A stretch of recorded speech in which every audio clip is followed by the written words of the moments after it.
Uttarakhand cabinet की हुई अहम बैठक। मुख्यमंत्री पुष्कर सिंह धामी की अध्यक्षता में हुई बैठक और मंत्रिमंडल की बैठक में 7 प्रस्तावों पर मुहर लगी है। राज्य की दुकानों और संस्थानों में महिला कर्मचारियों के लिए फैसला। अब रात 9 से लेकर सुबह 9 बजे तक की शिफ्ट में काम कर सकेंगी महिला कर्मचारी। उत्तराखंड के मुख्यमंत्री पुष्कर सिंह धामी की अध्यक्षता में सचिवालय में कैबिनेट की बैठक हुई और इस बैठक में 10 महत्वपूर्ण बिंदुओं पर कैबिनेट ने अपनी मुहर लगा दी है। इन प्रस्तावों में पर्यावरण संरक्षण का लेखा जोखा सदन पटल पर रखने पर सहमति बन गई। इसके अलावा अभियोजन विभाग में नए पदों के गठन को मंजूरी दी गई। इसके अलावा अतिरिक्त 40 सहायक अभियोजन अधिकारी के पद सृजित किए जाने पर भी कैबिनेट ने अपनी संस्तुति दी है। इसके अलावा रात 9 बजे से सुबह 6 बजे तक महिला कर्मचारियों को काम करने के लिए आजादी। इसके लिखित सहमति के बाद सुरक्षा देनी होगी। देहरादून में नियो मेट्रो पर कैबिनेट की सहमति बनी है। वहीं आवास और शहरी विकास मंत्रालय ने कुछ परामर्श दिए हैं, उनकी समाहित करने पर सहमति बनी है। कैबिनेट में लिए गए निर्णयों की जानकारी मुख्यमंत्री के अपर सचिव बंशीधर तिवारी ने दी है। कैबिनेट बैठक के बड़े फैसले भी सामने आए हैं।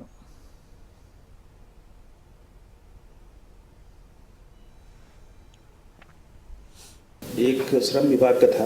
राज्य की दुकानों एवं स्थापनों में महिला कर्मकारों को रात्रि 9 बजे से प्रातः 6 बजे तक कार्य करने की सशर्त छूट प्रदान की गई है। इसमें महिला कर्मकारों की सुरक्षा का पर्याप्त प्रावधान किया गया है। इस प्रावधान से महिला कर्मकारों को कार्य करने का अधिक अवसर प्राप्त होंगे। रात्रिकालीन महिला कर्मकारों को कार्य में तभी लिया जा सकता है जब उनके द्वारा इस संबंध में पूर्व हुई लिखित सहमति प्राप्त कर ली जाए। इससे महिला कर्मकारों को एक लैंगिक समानता का व्यवस्था प्रभावी होगी।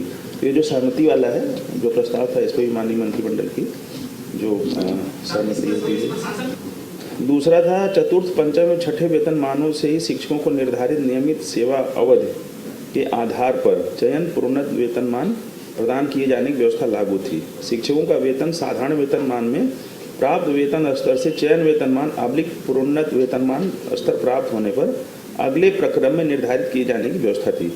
इस व्यवस्था के अतिरिक्त वेतन वृद्धि दिए जाने का कोई प्रावधान नहीं था। ठीक है।